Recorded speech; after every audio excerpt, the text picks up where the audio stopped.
सुप्रभात। Online class में सभी विद्यार्थियों का हार्दिक स्वागत एवं अभिनंदन। हमारी पाठ्य पुस्तक अंतरा में सूर्यकांत त्रिपाठी निराला की दो कविताएं हैं। पहले है गीत गाने दो मुझे और सरोज स्मृति। हम इसी अध्ययन को ऑनलाइन क्लासों को सतत जारी रख रहे हैं और इसी क्रम में पहले हम जयशंकर प्रसाद की दोनों कविताओं के बारे में चर्चा कर चुके हैं। इस सप्ताह हम सूर्यकांत त्रिपाठी निराला जी की दोनों कविताएं, पहली गीत गाने दो मुझे और दूसरी सरोज स्मृति के बारे में हम चर्चा करेंगे। सबसे पहले इनके काव्य के बारे में परिचय करेंगे और इसके जीवन के बारे में परिचय करेंगे। उसके बाद इनकी एक एक रचनाएं हैं जो हमारे पाठ्यक्रम में दो है। एक तो है गीत गाने दो मुझे और दूसरी इनकी रचना है सरोज स्मृति। हम इन दोनों के बारे में चर्चा करेंगे। चलिए सबसे पहले हम सूर्यकांत त्रिपाठी निराला जी के जीवन परिचय के बारे में चर्चा करते हैं। उसके बाद इनके काव्य परिचय की भी चर्चा करेंगे। सूर्यकांत त्रिपाठी जी का निराला नाम इनका उपनाम है। निराला इसलिए इसका उपनाम पड़ा क्योंकि इनका जीवन अपने आप में निराला था, अद्भुत था। इनका जन्म 1898 में बंगाल में मेदिनीपुर जिले के महिषादल गांव में हुआ था। इनका पितृग्राम उत्तर प्रदेश के गढ़कोला वर्तमान उन्नाव में है। उनके बचपन का नाम सूर्य कुमार था। बहुत छोटी आयु में ही उनकी मां का निधन हो गया। निराला की विधिवत स्कूली शिक्षा 9वीं कक्षा तक ही हुई। पत्नी की प्रेरणा से निराला की साहित्य और संगीत में रुचि पैदा हुई। बचपन इनका बहुत कठिन रहा क्योंकि 3 वर्ष की उम्र में ही इनकी माताजी का देहांत हो गया था और स्कूली शिक्षा इसकी 9वीं कक्षा तक की हुई। सन 1918 में उनकी पत्नी का देहांत हो गया और उसके बाद पिता, चाचा, चचेरे भाई एक एक करके सब चल बसे। ये घटना प्रथम विश्व युद्ध के बाद फैली महामारी के चलते इनकी पत्नी का देहांत हो गया और इनके परिवार में पिता, चाचा, चचेरे भाई इन सब का एक एक करके उस महामारी में देहांत होता गए। अंत में पुत्री सरोज की मृत्यु ने निराला को भीतर तक झकझोर दिया। अंत में इनकी एक बेटी 16-17 साल की बेटी होती है जो अपनी नानी के यहाँ रहती है, जिनका नाम सरोज होता है। उनकी मृत्यु हो जाती है और उनकी मृत्यु ने निराला जी को अंतर तक झकझोर दिया। अपने जीवन में निराला ने मृत्यु का जैसा साक्षात्कार किया था उसकी अभिव्यक्ति उनकी कई कविताओं में दिखाई देती है। सन 1916 में इन्होंने प्रसिद्ध कविता जूही की कली लिखी, जिससे बाद में उनको बहुत प्रसिद्धि मिली और वे मुक्त छंद के प्रवर्तक भी माने गए। जूही की कली को कई पत्र पत्रिकाओं में छपने के लिए मना कर दिया था, फिर भी ये अपना हार नहीं मानी और संघर्ष करते रहे और इनका पूरा जीवन ही संघर्ष में बीता। और इसलिए इनके संघर्ष से संबंधित एक लंबी कहानी भी, कविता भी है जो है राम की शक्ति पूजा, और ये प्रसिद्ध मिली और इन्होंने मुक्त छंद के प्रवर्तक भी माने जाते हैं। निराला ने सन 1922 में रामकृष्ण मिशन द्वारा प्रकाशित पत्रिका समन्वय के संपादन से जुड़ी। सन 1923-24 में वे मतवाला के संपादक मंडल में शामिल हुए। इन्होंने समन्वय और मतवाला पत्रिका का प्रकाशन भी किया। वे जीवन भर पारिवारिक और आर्थिक कष्टों से जूझते रहे। अपने स्वाभिमानी स्वभाव के कारण निराला कहीं टिक कर काम नहीं कर पाए। अंत में इलाहाबाद आकर रहे और वहीं उनका देहांत हो गया। छायावाद और हिंदी की स्वच्छंदतावादी कविता के प्रमुख आधार स्तंभ। निराला का काव्य संसार बहुत व्यापक है। उनमें भारतीय इतिहास, दर्शन और परंपरा का व्यापक बोध है और समकालीन जीवन के यथार्थ के विभिन्न पक्षों का चित्रण भी है। भावों और विचारों की जैसी विविधता, व्यापकता और गहराई निराला की कविताओं में मिलती है, वैसी बहुत कम कवियों में है। उन्होंने भारतीय प्रकृति और संस्कृति के विभिन्न रूपों का गंभीर चित्रण अपने काव्य में किया।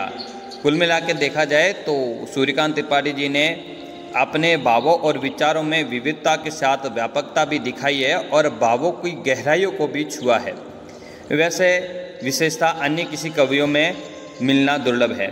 उन्होंने भारतीय प्रकृति और संस्कृति के विभिन्न रूपों का गंभीर चित्रण अपने काव्य में किया। भारतीय किसान जीवन से उनका लगाव उनकी अनेक कविताओं में व्यक्त हुआ है। यद्यपि निराला मुक्त छंद के प्रवर्तक माने जाते हैं, तथापि इन्होंने विभिन्न छंदों में भी कविताएं लिखी है। उनके काव्य संसार में काव्य रूपों की भी विविधता है।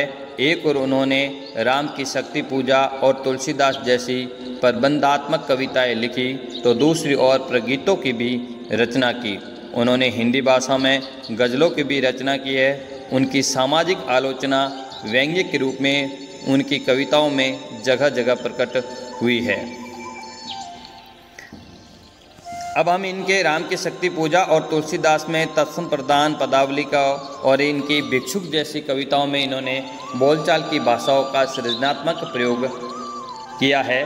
भाषा में कसाव, शब्दों की मितव्ययता और अर्थ की प्रधानता उनकी काव्य भाषा की जानी पहचानी विशेषताएं हैं। निराला की प्रमुख काव्य कृतियों की बात करें तो सबसे पहले आती है परिमल, उसके बाद गीतिका, अनामिका, तुलसीदास, कुकुरमुता, अणिमा, नए पत्ते, बेला, अर्चना, आराधना, गीत गुंज आदि। निराला ने कविता के अतिरिक्त कहानियों और उपन्यास भी लिखे। उनके उपन्यासों में बिल्ले सुर बकरिया विशेष चर्चित हुआ। उनका संपूर्ण साहित्य निराला रचनावली के 8 खंडों में प्रकाशित हो चुका है। हमारे पाठ्य पुस्तक में इनकी एक कविता है जिसका नाम है गीत गाने दो मुझे। गीत गाने दो मुझे कविता में निराला ने ऐसे समय की ओर इशारा किया है जिसमें चोट खाते खाते, संघर्ष करते करते होश वालों के भी होश खो गए हैं। यानी जीवन जीना आसान नहीं रह गया है। पूरी मानवता हाहाकार कर रही है। लगता है पृथ्वी की लौ बुझ गई है। मनुष्य में जिजीविषा खत्म हो गई है। यह कवि अपने जीवन के संघर्ष को दर्शा रहा है कि जीवन में उन्हें बहुत दिक्कत हुई, बहुत कठिनाइयों का सामना करना पड़ा। होश होते हुए भी अपना होश खोना पड़ा, मतलब जिंदा रहते हुए मरे हुए के समान जीवन जीना पड़ा। यानी जीवन जीना इतना आसान नहीं रहा था। इसका कारण ये था कि कवि मानता है कि मानवता धीरे धीरे पतन की ओर जा रही है। मनुष्य में मनुष्यता खत्म होती जा रही है। चारों ओर हाहाकार मचा हुआ है। पृथ्वी की लौ बुझ गई है। तात्पर्य यह है, यहाँ कवि दर्शाता है कि मानवता समाप्त होती जा रही है। यह मानवीय गुण नष्ट होते जा रहे हैं। इसी लौ को जगाने की बात कवि कर रहा है और वेदना को छुपाने के लिए, उसे रोकने के लिए गीत गाना चाहता है। कवि इसी मानवता को जगाने और मानवता के साथ जो पीड़ा है उस पीड़ा को छुपा करके, उसे रोक करके गीत गाना चाहता है। तात्पर्य है कि निराशा में भी कवि आशा का संचार करना चाहता है। चलिए, ये सूर्यकांत त्रिपाठी जी निराला ऐसे भी थे। कभी कभी ये 6 महीने तक स्नान करते थे तो कभी नहीं करते थे। किसी के घर मेहमान बनते तो जाने का नाम ही नहीं लेते थे। मतलब इतने हठी स्वभाव के थे, इसलिए इनका नाम भी निराला है। चलिए हम मूल कविता की ओर चलते हैं।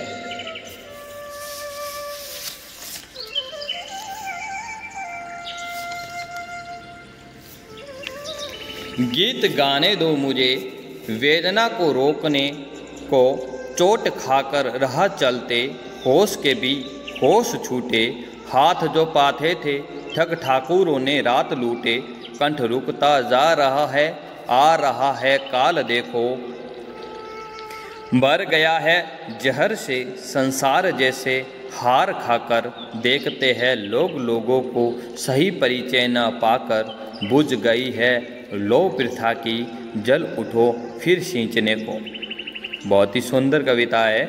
एक बार पुनः, गीत गाने दो मुझे तो वेदना को रोकने को, चोट खाकर राह चलते होश के भी होश छूटे, हाथ जो पाथे थे ठग ठाकुरों ने रात लूटे।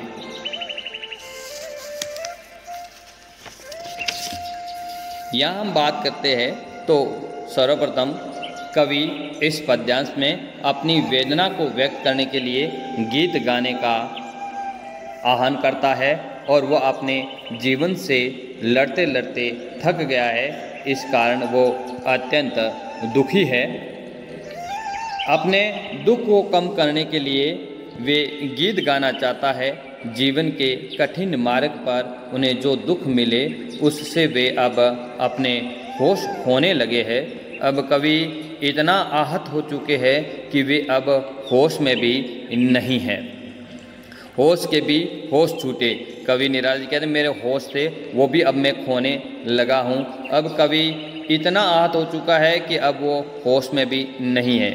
कवि निराला जी यहाँ इन पंक्तियों में कहना चाहता है कि जिनकी वजह से वो जीवन जी रहे थे उन सहारों को भी छल कपट से पूंजीपतियों ने छीन लिया है। जिसके सहारे वो जी रहे थे उनको को छल कपट वाले पूंजीपतियों ने भी छीन लिया है। अब उनके पास जीने की कोई वजह नहीं है। आगे कवि कहता है कि उसका कंठ रुकता जा रहा है, मानो ऐसा प्रतीत हो रहा है कि उनका अंत करीब आ गया है।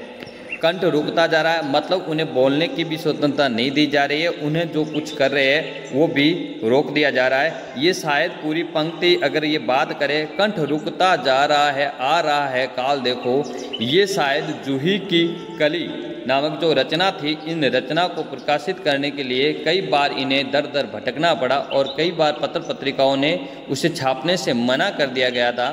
तो हो सकता है उसी पीड़ा को लेकर के इन्होंने ये पंक्ति यहाँ रखी हो कि कंठ रुकता जा रहा, जब मेरे कंठ से उत्पन्न भाव थे मेरे कविता के वो रुकते जा रहे थे, आ रहा है काल देखो, उसे नष्ट करने के लोगों के प्रयास किए जा रहे थे। तो यहाँ पर ये ऐसा ही कहना चाह रहा है और मानो ऐसा प्रतीत होता है कि उनका अंत अब करीब आ गया है। इन पंक्तियों की बात करें तो यहाँ पर विशेषता की बात करें तो सांसारिक छल और प्रपंच से कवि बहुत दुखी और आहत हो चुका है, तो उसका इन्होंने चित्रण किया है यहाँ पर। और ये पूरी खड़ी बोली और का प्रयोग किया है और इनमें जैसे ठग ठाकुरों ने रात लुगे, ठग रूपी ठाकुरों ने, मतलब यहाँ पर रूपक अलंकार का भी प्रयोग हुआ है। गीत गाने दो मुझे, ग ग की बार बार आवृत्ति हो रही है, तो यहाँ पर अनुप्रास अलंकार है और इन पूरे पदों में मुक्तक छंद का प्रयोग हुआ है। और देखा जाए तो कंठ रोकना एक मुहावरा है और काल देखो ये भी एक मुहावरा है और छायावादी शैली का प्रयोग किया है। अब हम दूसरे पद की ओर बढ़ते हैं। भर गया है जहर से संसार जैसे, हार खाकर देखते हैं लोग लोगों को, सही परिचय न पाकर बुझ गई है लो प्रथा की, जल उठो फिर सींचने को। कवि पुनः लोगों को जागृत करना चाहता है और मानवता की भावना जगाना चाहता है, भाईचारा मानवता को पुनः जागृत करना चाहता है। कवि कहता है कि संसार के छल कपट के प्रति अपना आक्रोश प्रकट करते हुए कवि आशावादी बनने की प्रेरणा देता है। निराशा में भी आशा की भावना भरना चाहता है। कवि को हर जगह निराशा नज़र आती है, लगता है कि अब संसार भी छल कपट से हार गया, संसार जैसे हार खाकर, मतलब संसार भी इस सांसारिक छल कपट से हार गया है। वो लोगों में अविश्वास की भावना जो पैदा हुई है उसको वो देख रहे हैं, वे एक दूसरे को पहचान कर भी अनजान हैं। देखते हैं लोग लोगों को सही परिचय न पा करके। ऐसा लग रहा है, सूर्यकांत त्रिपाठी जी निराला कह रहे हैं कि लोग एक दूसरे को पहचानते हुए भी अनजान बने हुए हैं और सही परिचय कहीं देते ही नहीं हैं। ऐसा इसलिए कवि कहता हो गया है क्योंकि लोगों में भाईचारे की, मानवता की, विश्व बंधुत्व की भावनाएं अब खत्म हो गई है। ऐसा लगता है जैसे भाईचारा, करुणा जैसे गुण मनुष्यता में घटते जा रहे हैं और कवि लोगों से निवेदन करता है कि अब संघर्ष करने का समय आ गया है। अब वह उठे, बुझ गई लो प्रथा की, इसलिए लो प्रथा की बुझ गई है, या प्रथा की लो से तात्पर्य है मानवता के गुण खत्म हो गए हैं या घटते जा रहे हैं, इसलिए अब वह उठे और संसार के शोषण, स्वार्थ और निराश को दूर करने के लिए लड़े, जिससे संसार में प्रेम की बुझी लो दोबारा जल उठे और निराशा में भी आशा के बादल छा जाए और लोगों के बीच भाईचारे की, मानवता की और भावना फिर से उत्पन्न हो जाए। सींचने का मतलब फिर से वो भावनाएं पैदा की जाए। यहाँ पर इन पदों की पंक्तियों की बात करें तो इन पंक्तियों में छल प्रपंच से दुखी कवि मानवता की पुकार करना चाहता है और खड़ी बोली के साथ साथ यहाँ पर तत्सम शब्दों का भी प्रयोग हुआ है, जैसे प्रथा है, सींचने है, संसार है, तो इनमें तत्सम शब्दों का प्रयोग भी हुआ है।